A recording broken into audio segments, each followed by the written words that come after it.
Hi everyone, welcome to High Playing Games. Simon here with a review of Wandersong, a rhythm puzzle platformer type hybrid game. It's really unique actually, and it's one of the reasons why it really appealed to me. Thank you for the developer for sending across a copy to take a look at. Full disclosure, this was a PC version that I took a look at. It is out on Nintendo Switch as well, but I can't put any specifics into that. The way how this game really caught my attention though was in the way how it uses rhythm, music and audio to create puzzle adventures, and it reminded me very much of the colour puzzle game Hue, where you selected colours from a colour wheel to then complete a puzzle. This works the same, but instead of it being colours necessarily, it's in notes of the piano stuff. So you'll have a wheel of audio that's around you, and it might be that you need to do like a Simon Says puzzle with a bird to then get the bird under your command. So they'll go beep beep beep, and then you'll have to sing that back to them to then get them under your command, move them around, and then get out, and when you then jump, the bird then picks you up and flies you along. It could be that you need to actually do like a proper rhythm section to free like a monster or something like that, or to go into battle with someone. Or it could be that because each of the audio cues does have a colour associated to it, or a direction, because you control your voice essentially with the right analog stick on a controller. Wandersong finds new and inventive ways of basically taking this 8 directional audio stick and making new puzzles out of it, and so you're constantly being challenged and changing up how you use this tool and this game mechanic. And I can't fault Wandersong for that at all, because it keeps bringing new goods to the table.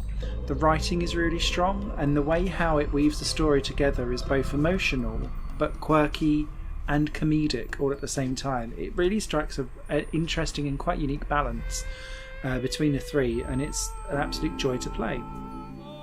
The platforming itself is quite floaty and freeform, but it's because a lot of the time you're actually having to revolve around getting this rhythm element into it.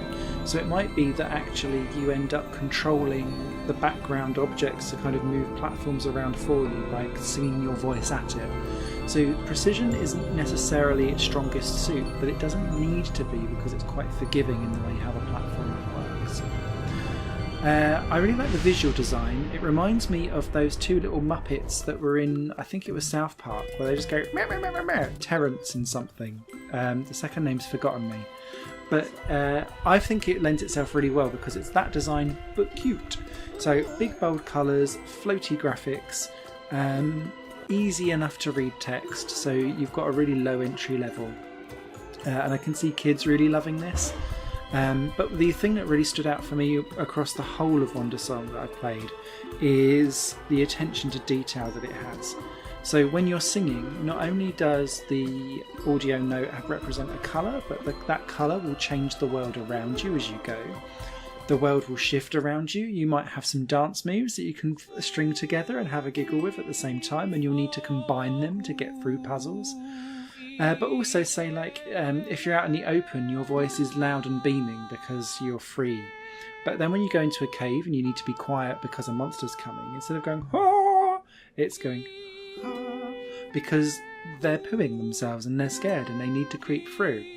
And it's those little nuances that really make Wandersong come alive. I read somewhere that it was on the sixaxis.com that they likened this to the video game equivalent of a really charming bop-it. And I do subscribe to that as well, because quite a lot of it is around trying to work out what your pattern is, because it gets given to you in different ways. Like there's a section where everywhere is covered in fog, so you can't necessarily see the immediate colours, but you might be able to like work out where they are on the wheel, so you have to try and get your pattern right. And it's just, it keeps on innovating and changing up how it explains a puzzle to you, but ultimately it then always converges onto a now input that pattern in a Simon Says type environment and see how extended those sections become as the game gets progressively more difficult and harder as you get through the game. that almost sounds like a derogatory term to say, oh, it's like a computer game Bop It with bells and whistles, but it is so much more than that. And I have to say, probably one of the most unique and quirky games that I've played throughout 2018 that doesn't rely on just, look at me, I'm quirky and unique. There is genuine depth and gameplay and a lot of stuff that you can get out of Wandersong that's below the surface of what looks like a cute, funny and quite simplistic veneer. There's a lot going on. So yeah, absolutely fantastic. And I can't recommend this highly enough. 2 thumbs up from me, and there'll be more gameplay of it here. I've purposely turned down the music on this specific video so that it doesn't kind of spoil too much, because I think with Wandersong, part of the experience is the joy that it brings you when you first come across all these little nuances, like key changes in the background music to how you sing, things like that.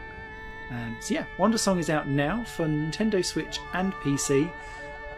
Go grab, I love it. Thanks for watching. A written review will be over on higherplayinggames.com in the future, and keep gaming. Bye for now. This channel is just one of my many projects that cover games, music and film. If you enjoy any of these and would consider supporting me to develop further in the future, you can do so by visiting patreon.com/Satorimon. Thank you for your time and for watching the video.